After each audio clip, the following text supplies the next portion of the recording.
Penyerang berhasil menginfeksi perangkat jaringan. Bagaimana mereka memperoleh akses? Bagaimana mereka mempertahankan akses itu? Bagaimana mereka tetap tidak terdeteksi? Bisakah kita mendeteksi implan semacam ini jika kita mencoba? Bagaimana cara melakukannya? Dan bagaimana cara membela diri terhadap jenis serangan canggih ini? Selamat datang di Nest News Review, episode 5, Paket Ajaib, dan Pintu Belakang Pasif.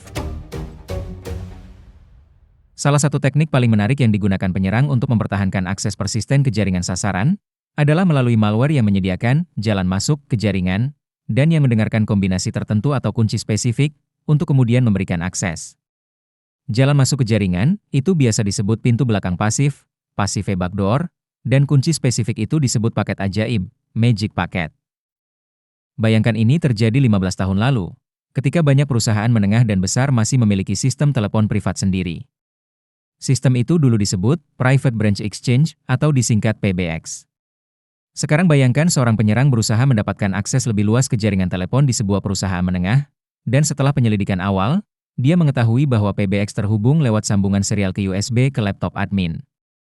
Dia menyiapkan rangkaian sederhana atau unit mikrokontroler yang berhasil dia hubungkan ke papan sambungan lobby, atau ke kartu saluran pada unit PBX yang memantau panggilan masuk, dan ketika dia menelpon nomor tidak terdaftar tapi tersedia secara publik, diikuti rangkaian tombol tertentu, misalnya 1234. Relay pada rangkaian penyerang mengalihkan penelepon ke trum pemeliharaan PBX, di mana dia dapat mengakses seluruh informasi panggilan yang melewati PBX. Atau lebih canggih lagi, mikrokontroler mendengarkan perintah telepon spesifik, seperti untuk masuk ke mode perintah add, dan jika tombol atau karakter yang ditekan cocok dengan yang diharapkan, ia menutup relay yang menjembatani trum tersebut ke port pemeliharaan serial PBX. Jika laptop yang terhubung serial itu juga tersambung ke jaringan internal, maka penyerang telah berhasil membangun metode persisten dan andal untuk masuk kembali ke jaringan organisasi dari luar, cukup dengan menelpon nomor telepon dan memasukkan rangkaian tombol tertentu. Kini kita kembali ke masa kini. Alih-alih PBX, organisasi menengah dan besar kini memiliki perangkat jaringan yang ditempatkan di tepi jaringan mereka, yaitu di batas antara jaringan internal dan internet. Perangkat ini bisa berupa firewall, router, perangkat keamanan email, atau bahkan gerbang VPN dan perangkat akses jarak jauh. Karena perangkat ini dapat diakses dari internet, siapa saja, di mana saja di dunia, bisa mencoba menyambung, tetapi hanya mereka yang memiliki akses benar yang biasanya bisa masuk. Bayangkan beberapa perangkat ini tidak secara rutin dipatch, dan tetap rentan selama berminggu-minggu, berbulan-bulan, atau kadang bertahun-tahun, setelah perbaikan kerentanan disediakan vendor. Atau bayangkan ditemukan kerentanan baru di perangkat ini, yang memungkinkan penyerang mendapatkan akses. Apa yang akan dilakukan penyerang? Apa yang diinginkannya? Salah satu tujuan pertama penyerang biasanya adalah menemukan cara mempertahankan akses kembali ke jaringan itu. Tetapi bagaimana dengan mengeksploitasi lagi kerentanan yang pertama kali digunakan untuk masuk? Ya, itu bisa berhasil, tetapi hanya sampai kerentanan itu ditambal. Jadi sebaliknya, penyerang bisa memasang pintu belakang, cara untuk kembali masuk saat dia butuh. Bayangkan, pintu belakang yang tersedia dari internet. Tentu itu ideal, bukan? Tetapi bagaimana dia bisa menyembunyikan pintu belakang semacam itu?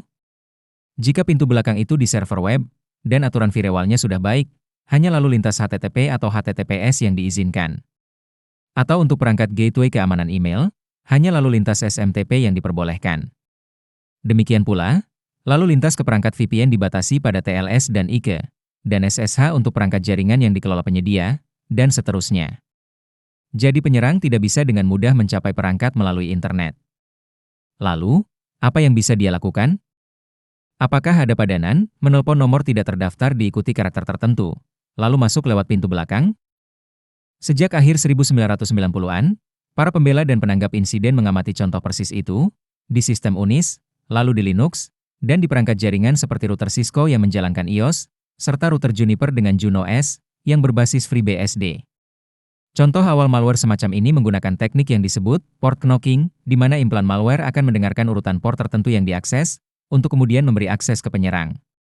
Ini mengharuskan perangkat sasaran dapat dijangkau di port-port itu dari internet, atau penyerang juga harus punya akses ke perangkat hulu. Saat aturan firewall yang lebih ketat menjadi umum, metode penyerang berkembang dan beradaptasi. Satu pintu belakang, misalnya, mencari flag spesifik di header TCP, yang lain melihat payload tertentu di paket TCP, UDP, dan ICMP, sementara yang lain lagi memeriksa urutan header tertentu secara berurutan. Paket-paket ini dikenal sebagai magic packets, flag spesifik yang diatur di headernya, atau payload spesifik yang dibawanya, menjadi kunci yang memberi akses ke penyerang, seringkali dengan cara yang membuat deteksi atau respons menjadi sulit bagi pembela atau penanggap insiden. Anda bisa menemukan lebih banyak informasi tentang pintu belakang yang telah ditemukan selama 20 tahun terakhir jika Anda mencari magic packets di Google atau meminta daftar implan yang menggunakannya ke GPT. Sekarang bagian yang lebih menarik, apa yang bisa Anda lakukan tentang implan jenis ini jika Anda pengguna rumahan? Apa yang bisa Anda lakukan jika Anda pembela, sebagai bagian dari tim keamanan? Apa yang bisa Anda lakukan jika Anda seorang CISO? Mari kita lihat dari berbagai perspektif. Apa yang bisa Anda lakukan terhadap perangkat jaringan yang menghadap internet?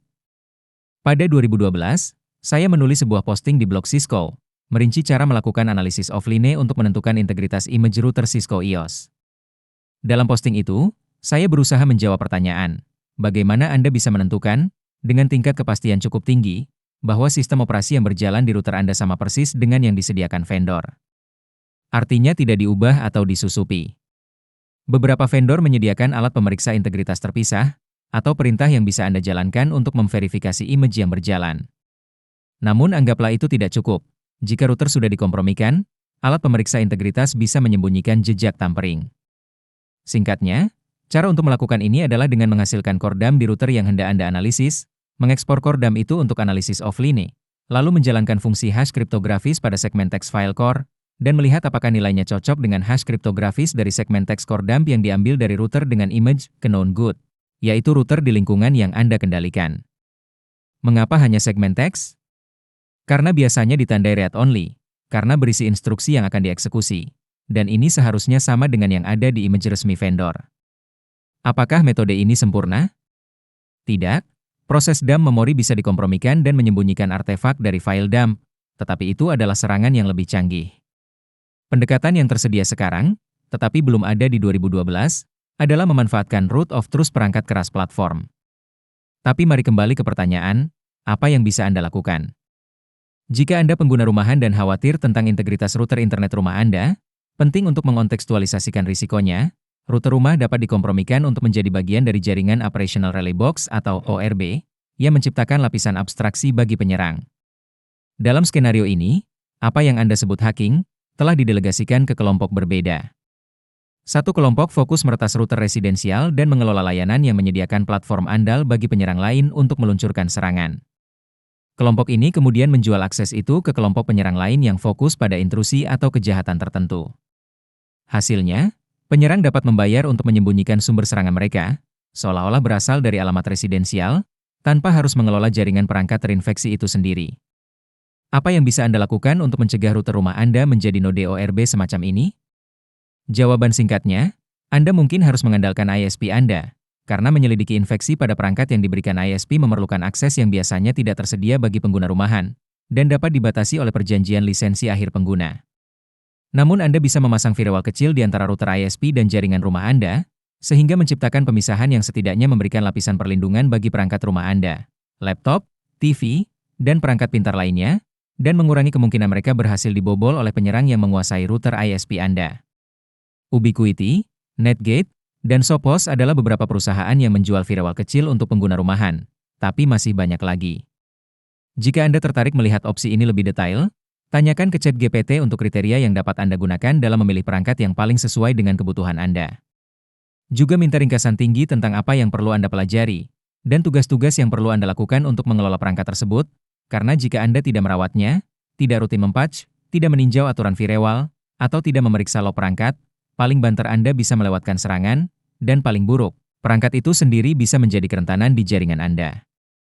Ada banyak video online yang dapat membantu Anda dalam proses pembelajaran ini.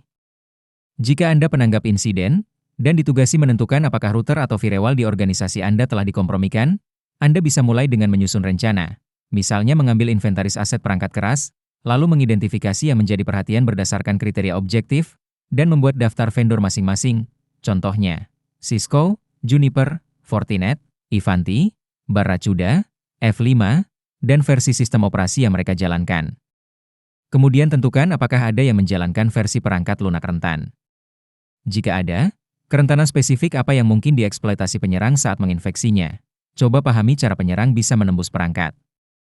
Anda bisa memeriksa apakah vendor menyediakan alat pemeriksa integritas untuk memindai anomali, dan menjalankan alat ini sebagai langkah awal. Jika pemindaian menghasilkan temuan, Anda memiliki titik awal yang baik, hubungi tim dukungan vendor dan minta bantuan untuk langkah selanjutnya. Jika Anda ingin turun tangan langsung menganalisis, gunakan posting blog saya dan cobalah menyesuaikan logikanya untuk perangkat Anda.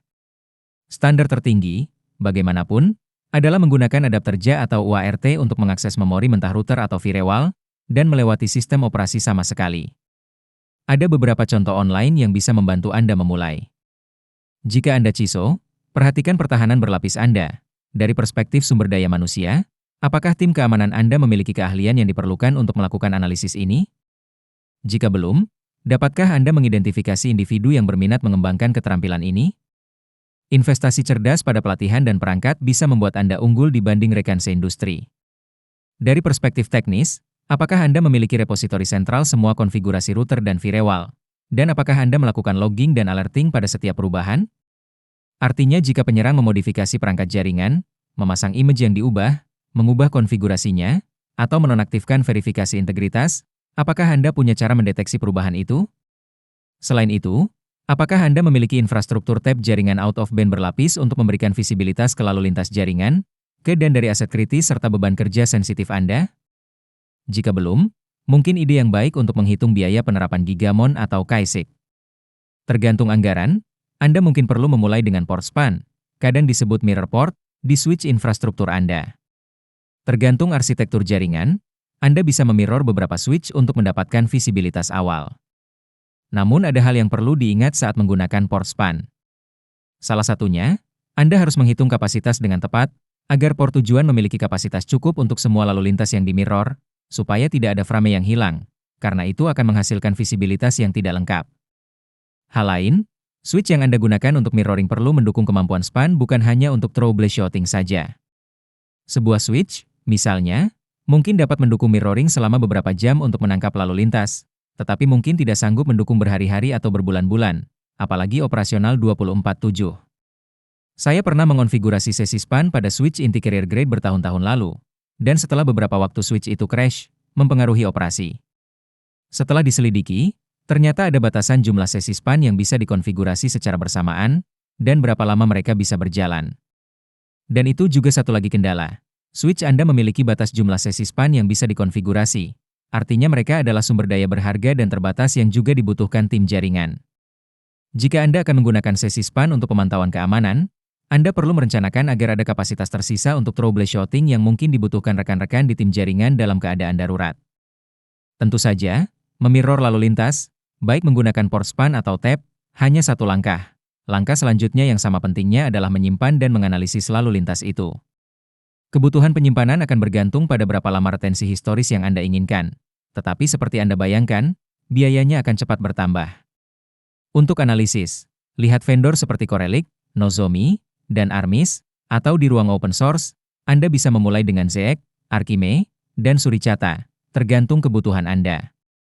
Seperti biasa, rencanakan untuk bertemu beberapa vendor, pahami penawaran mereka, dan tentukan mana yang paling cocok untuk organisasi Anda. Kemudian yang paling aman adalah menjalankan proof of concept.